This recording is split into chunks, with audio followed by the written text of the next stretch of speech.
Anabaptista. La palabra anabaptista significa volver a bautizar. Anabaptista significa volver a bautizar. Entonces, es otro movimiento en la Reforma y vamos a orar para abordar este tema. Padre, en el nombre de tu Hijo Jesús te damos gracias porque nos hemos reunido en esta fresca noche, en esta casa de oración. En tu nombre te suplico, Señor, que el siguiente tiempo sea enriquecedor y de beneficio para mi hermana y mi hermano.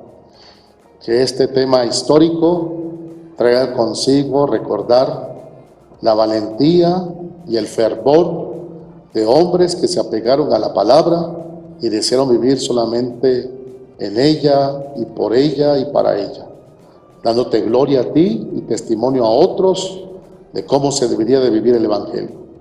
Así ahora, Señor, en tu nombre abordamos este tema. Te pido, Dios, el perdón de nuestros pecados y que seamos favorecidos con tu presencia y con tu Santo Espíritu.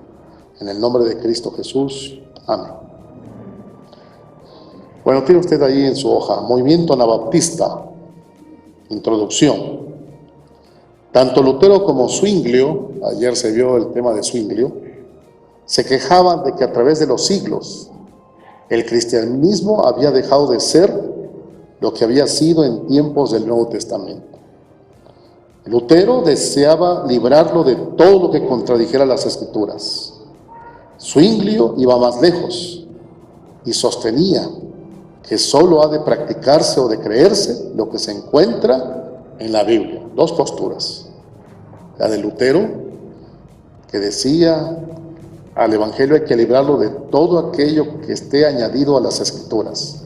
Zwinglio, todo aquello que dice la Biblia se tiene que practicar. Pronto aparecieron otros grupos que el propio Zwinglio decían no llevaba esas ideas y su conclusión lógica. Vamos a ver por qué nos dicen protestantes. Bueno, el 10 de diciembre de 1520, Martín Lutero, como explicaba yo el día lunes, quemó la bula. Una bula viene del latín bulla. La bulla o la bula era una carta papal con un sello de plomo. En esa carta te podían excomulgar, perdonar, darte algunos favores o algún cargo. La bula que recibió Martín Lutero era de excomunión en 1520. Número 2. Se hizo una dieta de Worms. La palabra dieta nosotros la entendemos como dejar de comer, pero la palabra dieta significa estilo de vida. La palabra dieta significa estilo de vida. Así que ahora se va a buscar un estilo de vida conforme al papado. La dieta de Worms fue una asamblea de los príncipes del Sacro Imperio Romano Germánico. Así se llamaba antes Alemania. Sacro Imperio Romano Germánico. Fue llevada a cabo del 28 de enero al 25 de mayo. ¿Cuántos meses? Del 28 de enero al 25 de mayo. ¿Cuántos meses? 4 meses duró esa reunión, pero esto demoró 4 meses. Fue en 1521, un año después de que Martín Lutero quemó la bula papal. La presidió Carlos V, el del chocolate. Martín Lutero fue convocado para que se retractara de sus 95 tesis. Comenzó la reunión el 28 de enero. Martín Lutero fue convocado a asistir el 16 al 18 de abril, dentro de esa reunión. Habló ante la asamblea, defendiendo su postura. Martín Lutero no se retractó. Martín Lutero dijo lo siguiente: a menos que no esté convencido, mediante el testimonio de las Escrituras, o por razones evidentes, ya que no confío en el Papa ni en su concilio, debido a que ellos han errado continuamente y se contradicen, me mantengo firme en las Escrituras, a las que he adoptado como mi guía. Mi conciencia es prisionera de la palabra de Dios y no puedo ni quiero revocar nada, reconociendo que no es seguro o correcto actuar contra la conciencia. Que Dios me ayude. Amén. Eso fue lo que dijo él. Antes hizo el himno que cantamos, Castillo fuerte es nuestro Dios. Bueno, tenga usted los años en su cabeza. 1520, Martín Lutero recibe la bula de que está excomulgado. 1521, es llamado a comparecer delante de la Dieta de Bonn para retractarse de sus 95 tesis. El 25 de mayo, cuando terminó la Dieta de Bonn, el 25 de mayo, punto número 3, el 25 de mayo de 1521, cuando terminó la Dieta de Bonn, se promulgó el Edicto de Bonn. Es como la suma de los acuerdos. Se cataloga a Lutero como un delincuente. Se prohibía la posesión y la lectura de sus escritos. Además, autorizaba a cualquiera a matar a Lutero sin recibir consecuencias penales. El edicto provocó reacciones entre los pensadores y dirigentes moderados, entre ellos mi abuelo. Eso sucedió en 1521. Se promulga el edicto de Bonn. Lutero es delincuente. Se prohíbe leer los escritos de Lutero. Se autoriza a matar a Lutero y no tienes consecuencias penales. Punto número 4.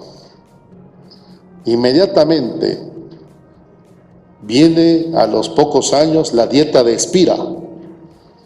La Dieta de Spira suspende por el momento el edicto de Bonn, que tenía que ver con matar a Lutero. Y la Dieta de Spira, o sea, este nuevo estilo de vida, decía que cada príncipe de Alemania podía permitir en su territorio, si se enseña o no, el culto luterano y la doctrina luterana. Esto va a permitir, dice la historia, a que se difunda el protestantismo, se difunde el evangelio. 3 años después, punto número 5, viene la Dieta de Spira. ¿Cuántas dietas van hasta aquí? Van 3. La Dieta de Bonn, 1521. La primera Dieta de Spira, 1526. La segunda Dieta de Spira, 1529. El asunto que están tratando es Lutero. Es Lutero, con el asunto de las indulgencias. Bueno, en la Dieta de Spira, las fuerzas católicas prevalecen en su intención de revertir las concesiones dadas en 1526. En 1526, la Dieta de Spira, la primera Dieta de Spira, daba permiso de promulgar el Evangelio. En 1526. Pero en 1529 van a decir, ya no va a haber permiso de que se promulgue el Evangelio. Entonces, las fuerzas católicas prevalecen en su intención de revertir las concesiones dadas en 1526. Los príncipes evangélicos se resistieron a aceptar esta ley. Usted puede subrayar allí los príncipes evangélicos. Estaban los príncipes católicos y estaban los príncipes evangélicos. Los príncipes evangélicos se resistieron a aceptar esta ley. ¿Qué decía la ley? La ley prohibía que más católicos abrazaran la fe evangélica. Prohibía que se difundiera el evangelio. Literalmente, los príncipes evangélicos declararon en el documento, hicieron este documento, y a raíz de este documento es que nos llaman protestantes. Decían ellos, escribieron así: no podemos aceptar el decreto porque se trata aquí de la gloria de Dios y de la salvación de las almas. Y porque en estas cosas debemos de mirar, ante todo, los mandamientos de Dios, que es Rey de reyes y Señor de señores. Teniendo cada uno de nosotros tener que dar cuentas por sí mismo, sin preocuparse para nada de la mayoría o minoría. Aceptar vuestra resolución sería obrar contra nuestra conciencia. Sería renegar de nuestro Señor Jesucristo, rechazar su santa palabra. Sería declarar que si Dios llama a un hombre a su conocimiento, este hombre no está libre de recibir el reconocimiento de Dios. Por consiguiente, estamos resueltos por la gracia de Dios a mantener la predicación pura y exclusiva de la palabra, tal como está contenida en los libros bíblicos del Antiguo y Nuevo Testamento, sin añadirle nada que le sea contrario. Esta palabra es la única verdad, es la norma segura de toda doctrina y de toda vida. No puede faltar ni engañar. Quien edifica sobre este fundamento subsistirá contra las potencias del infierno, mientras que todas las vanidades humanas que se oponen caerán delante de la faz de Dios.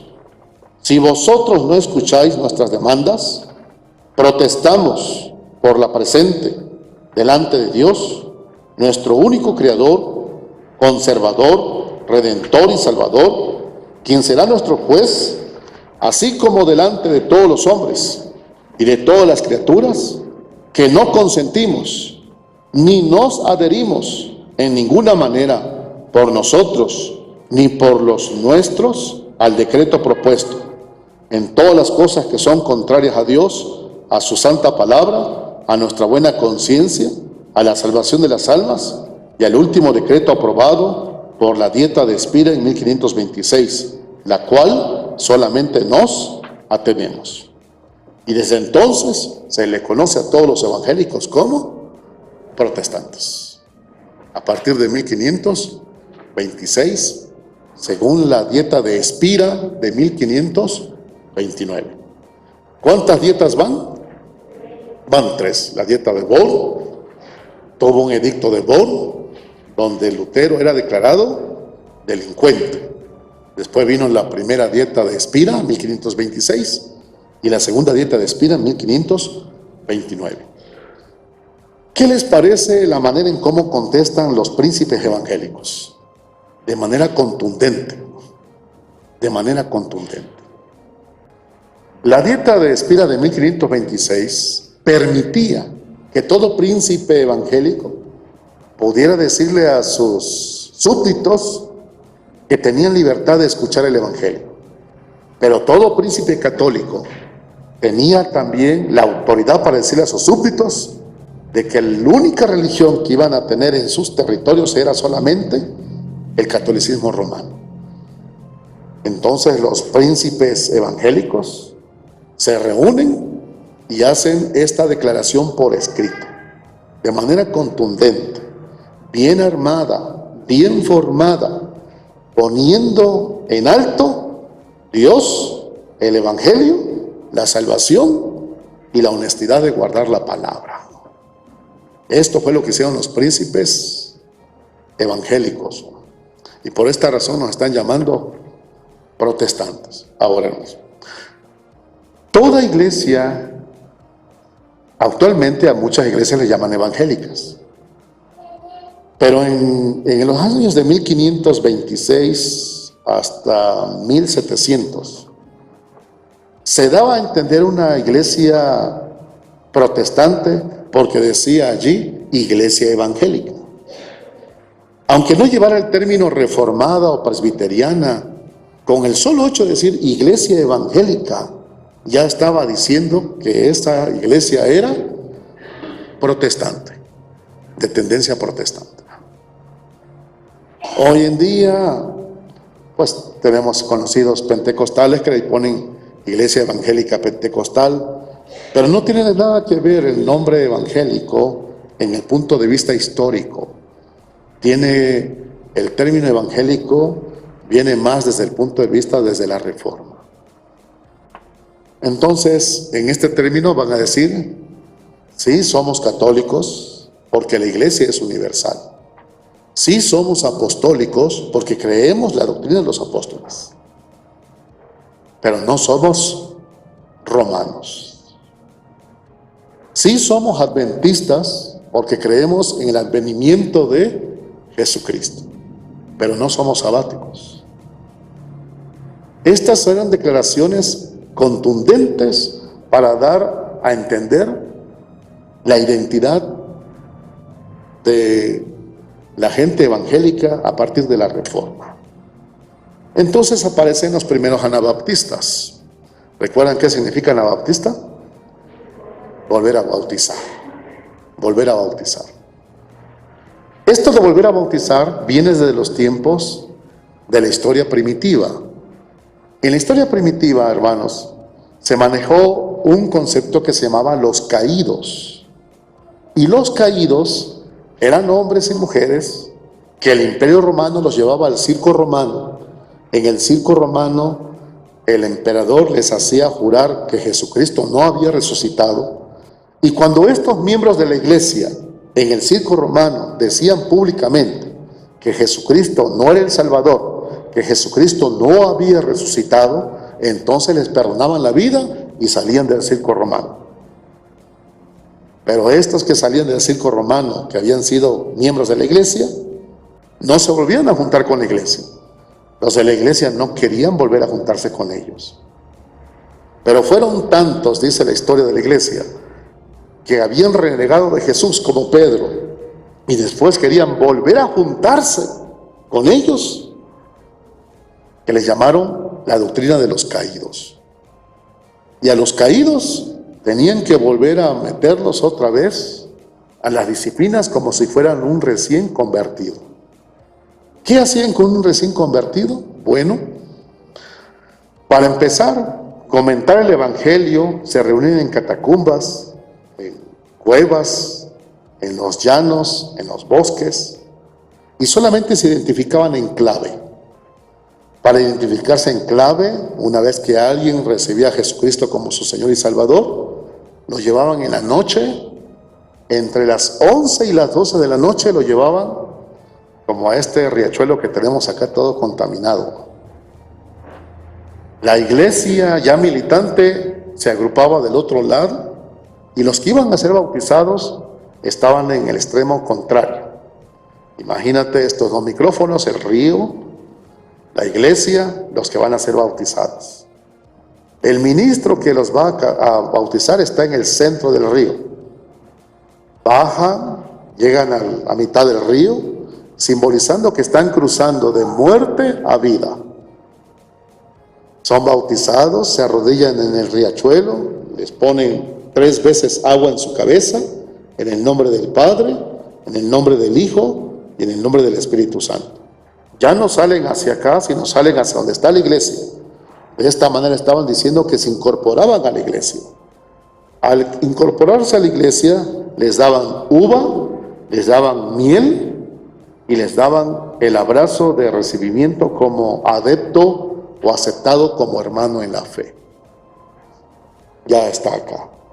Pero muchos de los caídos que habían estado aquí, la iglesia completa había sido atrapada, la habían llevado al circo romano, y en el circo romano algunos de ellos se retractaron.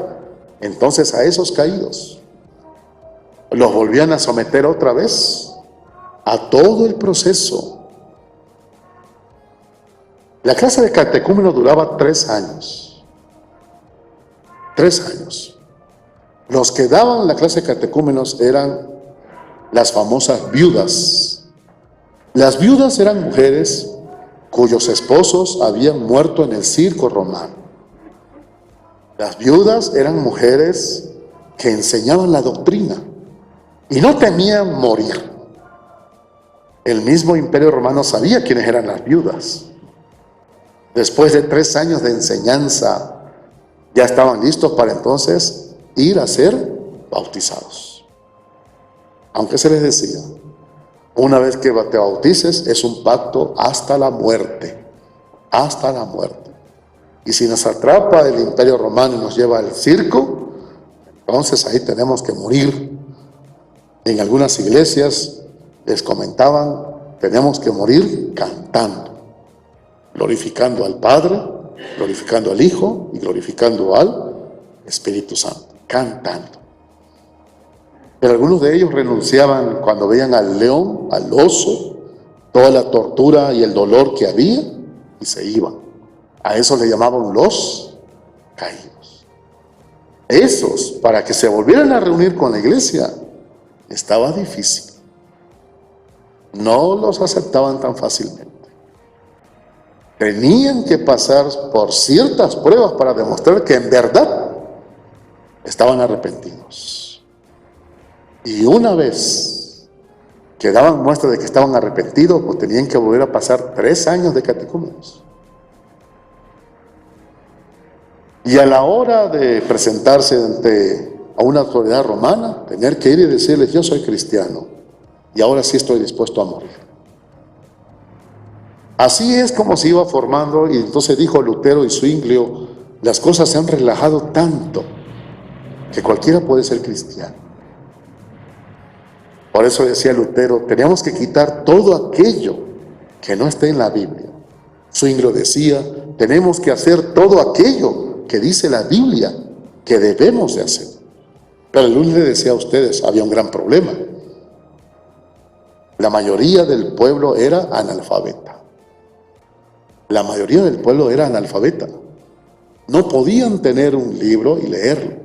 Si bien Gutenberg ya va a inventar la imprenta, muy pocos saben leer. Muy pocos.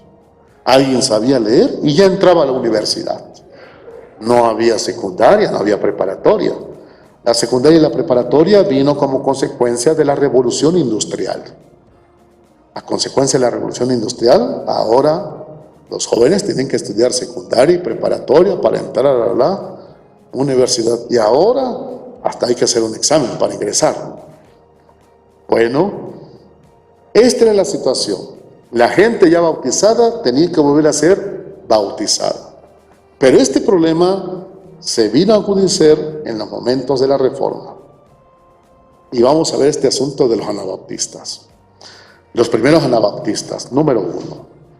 Según los anabaptistas, Zwinglio y Lutero olvidaban que en el Nuevo Testamento hay un contraste marcado entre la iglesia y la sociedad que la rodeaba. Los anabaptistas empezaron a decir: se olvida Zwinglio y Lutero que en el Nuevo Testamento Jesús no fue bien aceptado por el Estado, o fue aceptado. No fue aceptado por Herodes, no fue aceptado ni siquiera por la religión, no fue aceptado por el Imperio Romano. Primer punto.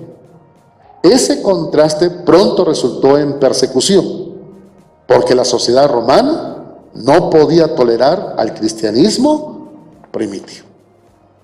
Así que el Estado persiguiendo al cristianismo, el Estado persiguiendo a la iglesia.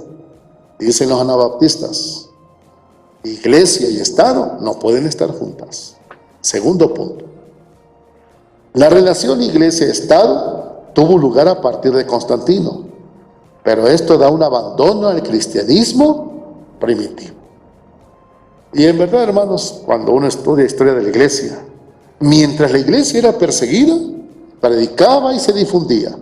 Una vez que Constantino la oficializó, la iglesia dejó de predicar y de avanzar.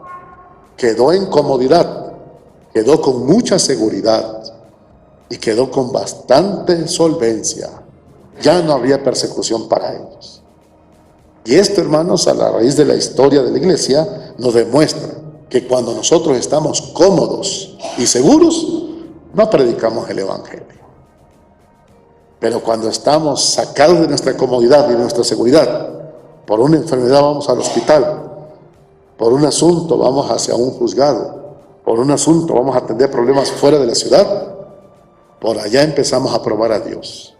Pero mientras estemos en seguridad y en comodidad, no se difunde el evangelio. Punto número 3. Por tanto, la reforma de Lutero debía de ir más lejos si quería ser obediente al mandato bíblico. Punto número 4. La iglesia no debería confundirse con el resto de la sociedad. ¿Por qué decían esto? Bueno, como ya todo el imperio es cristiano, un niño que nacía, decían, ya es un cristiano. Una niña que nacía es otro cristiano. Dicen los anabautistas, no tiene que confundirse. Una cosa es vivir en un estado que dice que la religión es cristiana, y otra cosa es creer que cada niño que nace en ese territorio es un cristiano. Eso no es así. Siguiente punto. Y la diferencia entre ambas es que mientras se pertenece a una sociedad por el mero hecho de nacer en ella y sin hacer decisión alguna al respecto, para ser parte de la iglesia hay que hacer una decisión personal y voluntaria. Es como varios hermanos a veces que tenemos aquí en la iglesia, ¿verdad? Y piensan que porque nacieron, bueno, el Divino Salvador no tiene un sanatorio aquí, para que digan yo nací en la iglesia, ¿no? Pero varios, como su abuelo y tatarabuelo, y fue el que coló y trajo e hizo, que eres parte de la iglesia, ¿no? O sea, nadie es parte de la iglesia a menos que tenga a Jesucristo en su corazón. Si nunca hemos aceptado a Jesucristo como nuestro único y suficiente Salvador, van a decir los anabautistas, tú no eres parte de la iglesia, eres parte de la sociedad, pero de la iglesia no lo eres. Decía el Papa, si yo soy el sucesor de Cristo, y Cristo dice que Él tiene toda autoridad en los cielos y la tierra, entonces yo tengo autoridad en el cielo, en la tierra, en el Estado, en la iglesia y en el purgatorio. Entonces decía el Papa, si yo soy el que tiene autoridad en el cielo y en la tierra, significa que el Estado está dentro de la iglesia y no la iglesia dentro del Estado. Ahora van a decir los anabautistas, espérate, para pertenecer a la iglesia, aunque sea una minoría, para pertenecer a la iglesia, tienes que haber reconocido que Jesucristo es tu Salvador. No porque nazcas en medio de una sociedad cristiana o evangélica, tú ya eres evangélico. No es así. Eso es lo que están diciendo los anabautistas. Último punto. La iglesia es una comunidad voluntaria y no una sociedad dentro de la cual nacemos. 2. Movimiento anabautistas. Se ha dicho que los anabautistas fueron el grupo radical de la Reforma. Su origen está en diversos países y se cree que aún hasta antes de la Reforma. Creencias más generales de los anabautistas. Aquí traigo 5 puntos anabautistas de las creencias. Bueno, primera creencia, la separación de la iglesia y del Estado. Especialmente en Suiza, enseñaron que la relación iglesia y Estado era anticristiana. No estés relacionando iglesia y Estado. ¿Qué es lo que hacía el papado? El Estado está dentro de la iglesia. Por lo tanto, yo, el Papa, puedo quitar reyes y poner reyes, quitar príncipes y poner príncipes, porque yo estoy por encima de todos ellos. El anabautista va a decir, no, tiene que haber una separación entre iglesia y Estado. Eso lo enseñaron en Suiza y dijeron que una relación de iglesia y Estado es anticristiana. Número 2, el bautismo como señal de regeneración. La iglesia está formada por regenerados y el bautismo es la señal de ello. No porque naciste en una familia, no porque tus familiares fueron regenerados, tú también eres regenerado. No, para esto tienes que haber aceptado a Jesús, haber aceptado la palabra como la guía de tu vida y públicamente el bautismo. Primero dice la historia que lo hacían regando 3 veces agua. Después ya lo hicieron por inmersión. Después decían que era la inmersión hacia atrás. Después que la inmersión era hacia adelante en señal de humillación. Empezaron a diferir en muchas cosas. El tercer punto, se rechaza el bautismo de niños. El bautismo, como la practicaban los católicos y los reformadores, para el anabautista no era válido. Por lo tanto, rebautizaban. Por eso se llaman anabautistas. Ahora, usted quizás le viene aquí un signo de interrogación, porque nosotros como iglesia presbiteriana bautizamos a los niños. Pero no lo hacemos en el sentido, bueno, lo hacemos en el sentido de la confirmación de un pacto.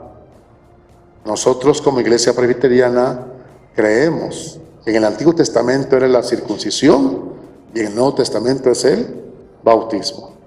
En el Antiguo Testamento, Abraham circuncidó a Isaac sin saber Isaac lo que le estaban haciendo. En el Nuevo Testamento, dice la Biblia, que cuando Cornelio creyó, fueron bautizados todos los de su casa. Después habla de otro hombre, de una mujer llamada Lidia, y fueron bautizados todos los de su casa. Se habla también de un tal Crispo, que fue bautizado todos los de su casa. Cuando uno hace el análisis en el griego, se ve que también había niños, tecnón, niños, con los niños de su casa.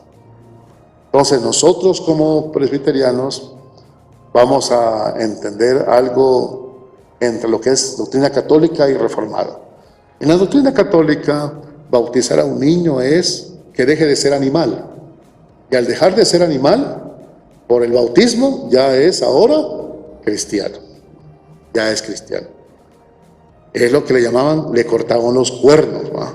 Y ahora es cristiano. Punto. De ahí vienen los demás sacramentos. En la doctrina protestante o reformada o presbiteriana, creemos que los padres pactan delante de Dios y ponen la señal del pacto sobre la cabeza del infante, niña o niño, y los padres se comprometen delante de Dios a comunicar lo que ellos han creído, que Jesucristo es el Señor, para que llegando a tener conciencia de esto, declare públicamente lo que nosotros llamamos su profesión de fe. Ese es el aspecto. Aquí a veces sucede un asunto, hermanos, cuando algunos de vosotros, habiendo sido bautizados en la Iglesia Católica, sin saber el asunto que tiene que ver con el bautismo, solamente por asunto social, soy bautizado. Vienes a la fe cristiana evangélica, ahora estás teniendo el concepto del nacimiento en Cristo Jesús. Y lo que se te pide es cursar tu catecumenado y bautizarte. ¿En qué sentido se hace esto? No somos anabaptistas allí. Porque ahora lo estás haciendo conforme a la palabra, sabiendo que es un sacramento de Jesús y no que es uno de los 7 sacramentos. Lo estamos haciendo en la historicidad y en la verdad bíblica, como confirmaban los príncipes evangélicos del Sacro Imperio Romano Germánico, es por la palabra. O como dijo Martín Lutero, la palabra va a ser mi guía, la palabra va a ser mi práctica, la palabra va a ser mi conciencia. Mi alma está aprisionada a la palabra. Por eso aquellos primeros hombres les llamaron, les decía a ustedes el lunes, los hombres de la palabra. A los alemanes evangélicos les llegaron a decir los hombres y las mujeres del libro, porque donde quiera que iban con su libro. Ahorita esta Biblia es delgadita, pero la palabra de aquellos momentos era como esta Biblia de púlpito, gruesota. Le decían los hombres y las mujeres del libro. Bueno, este es el asunto en cuanto al aspecto anabautista, en cuanto al bautismo de niños. Vuelvo a repetirles, nosotros lo entendemos, nosotros. Yo como padre lo tuve que pensar mucho y analizar mucho, por eso te lo digo como padre. Primero como padre y después como ministro. ¿Cómo lo estudié? ¿Cómo lo estudié? Hasta que entendí y comprendí que al bautizar a mi hija y a mis hijos y a mis sobrinos, estoy haciendo un pacto con Dios. Estoy recibiendo la promesa de que si yo les hablo a su corazón, ellos también vendrán a ser salvos. Es un pacto. Para nosotros es la analogía entre circuncisión y bautismo. Bueno, después el cuarto punto de la doctrina de los anabautistas es la libertad de conciencia.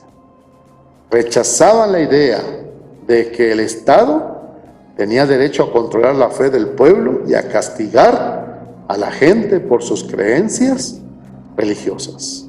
Libertad de conciencia. Y el último punto, rechazaban la violencia y pagar impuestos. Estaban opuestos a toda clase de violencia. Por eso, hermanos, de todas las denominaciones del mundo, a los anabautistas se conocen como un grupo pacifista. El movimiento pacifista viene de los anabautistas. El movimiento pacifista viene de los anabautistas. Por esta quinta doctrina, rechazan todo tipo de violencia y enseñaban que el servicio militar era anticristiano y que pagar impuestos al Estado que estaba en guerra era pecado. En ocasiones practicaban la comunidad de bienes. Punto número 4, casi se extinguieron los anabautistas por tanta persecución. Ahora aquí les voy a explicar esto. ¿Recuerdan la dieta de Borg y la dieta de Spira? Era un encuentro entre católicos y príncipes evangélicos. Pero en medio había un grupo que se llamaban anabautistas. Los católicos decían, bueno, todavía toleramos a Lutero y a Zwinglio, los toleramos.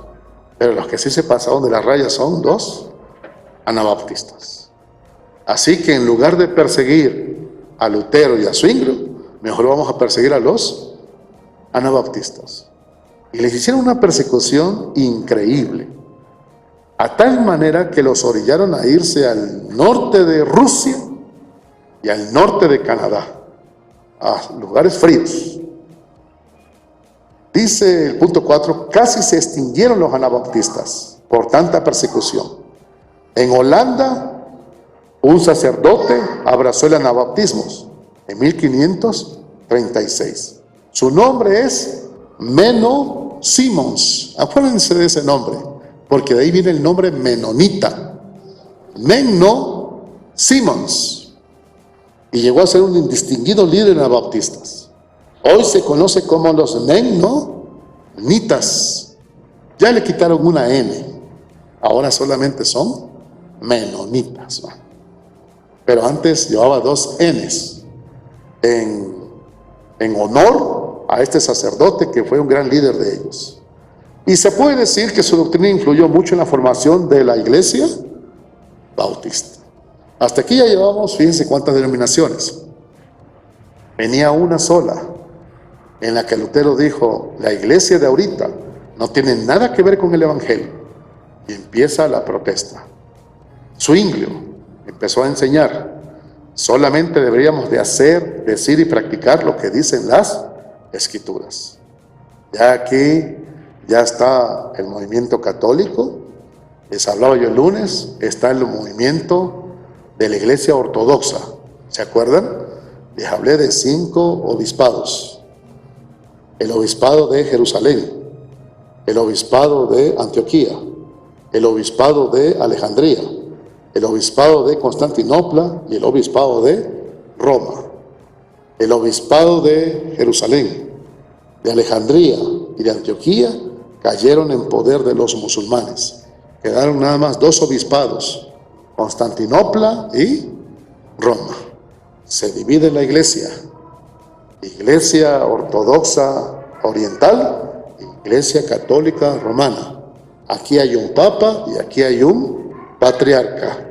Ellos se hacen a un lado, se quedan estos. Aquí, en este contexto, empieza a surgir Lutero y Zwinglio. Lutero y Zwinglio. Acá no hay nada que ver con ellos, Lutero y Zwinglio.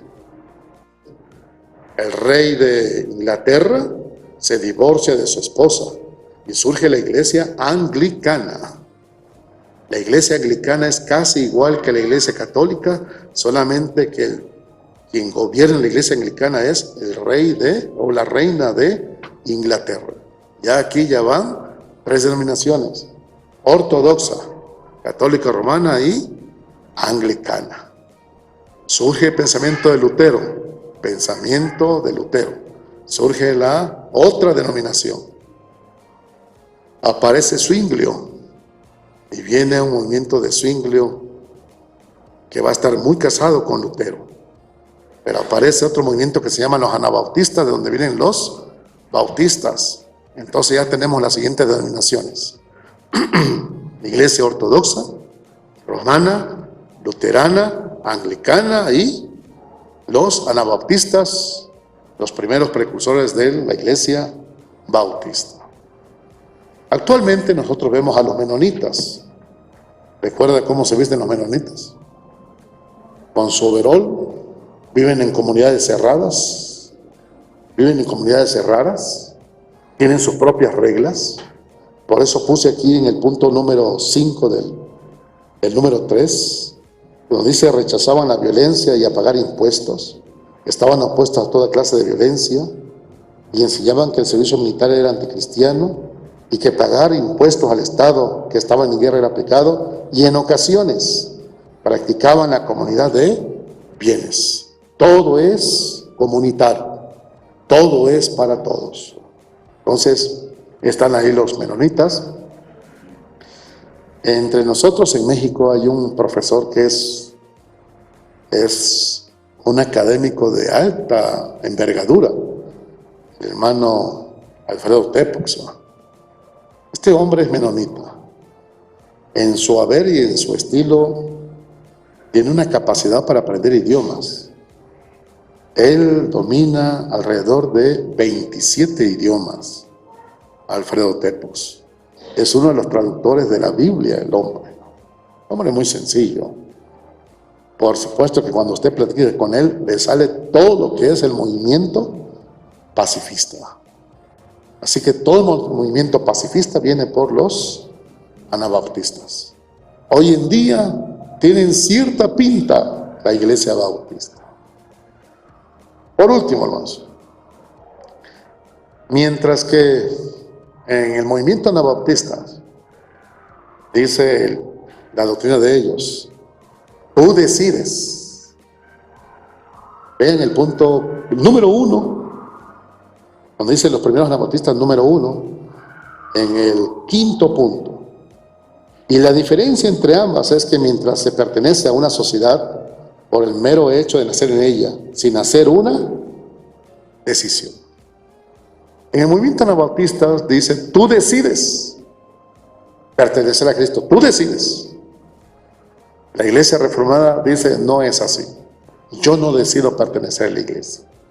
El que decide que yo venga a pertenecer a la iglesia es ese. Yo no decido. Porque dice el Evangelio de Juan: no me elegisteis vosotros a mí, sino que yo los elegí a ustedes y los he puesto para que lleven fruto y vuestro fruto permanezca. En este punto el anabautista dice: tú decides. Es parte que tiene el pensamiento bautista. Tú decides aceptar a Jesús. Ahora lo puedes decir. En el pensamiento reformado no es así. Tú estás muerto en tus delitos y pecados y tú no te das cuenta de cuánta maldad haces. El que viola a un niño no se da cuenta de tanta maldad que hace. Tiene una carga moral, pero de profundidad espiritual no lo tiene. El que se emborracha y golpea a su madre no sabe cuánta carga espiritual tiene. Solamente tiene carga moral, pero espiritual no. Y muchos hombres y mujeres ahorita están haciendo cosas delictivas y no les remorde la conciencia. Porque dice la Biblia: están muertos en sus delitos y pecados. Muertos. Un muerto no siente. Un muerto no le preocupa eso. Un muerto es así y así seguirá. Hasta que viene el Evangelio. Se revela el Evangelio. y te hace descubrir cómo estás viviendo. Y es el Evangelio el que te llama de la muerte a la vida, de la muerte a la vida. Por lo tanto, nosotros decimos, yo no soy el que decide, es Él el que decidió revelar su palabra, revelar su salvación, revelar su Evangelio. Por gracia sois salvos, por medio de la fe. Y esto no es de vosotros, sino es un don de Dios. La fe que Dios puso en mí para creer no fue mía, Dios la puso en mí. Por eso les he comentado, hermanos, que tenemos que orar para que Dios le ponga fe de salvación a la gente que amamos y venga a Jesucristo. Bueno, hasta aquí llevamos ya algunas denominaciones. Guarde el documentito ahí. Lo extraje de varios libros, son algunas que otras perlas de uno, Justo L. González, el otro se llama Ropero, así se apellida, Ropero,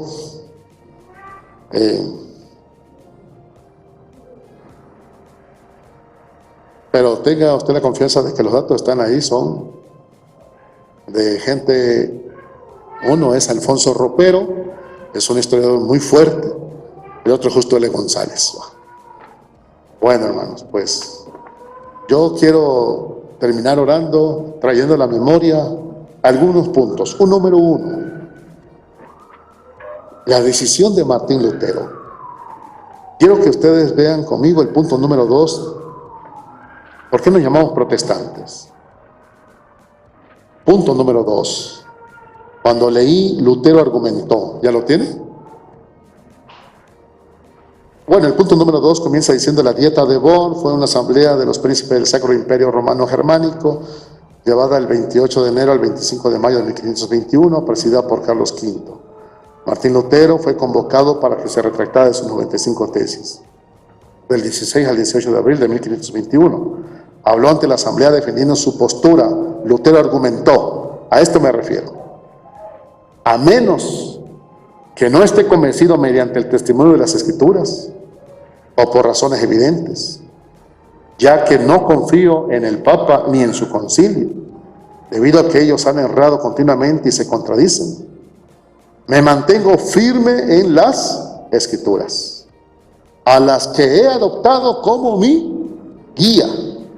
Mi conciencia es prisionera de la palabra de Dios y no puedo ni quiero revocar nada, reconociendo que no es seguro o correcto actuar contra la conciencia que Dios me ha hecho. Qué declaración tan más contundente. Y la segunda es la que hacen los príncipes evangélicos de Alemania. Espero que así seamos hoy en día este tipo de hombres y de mujeres.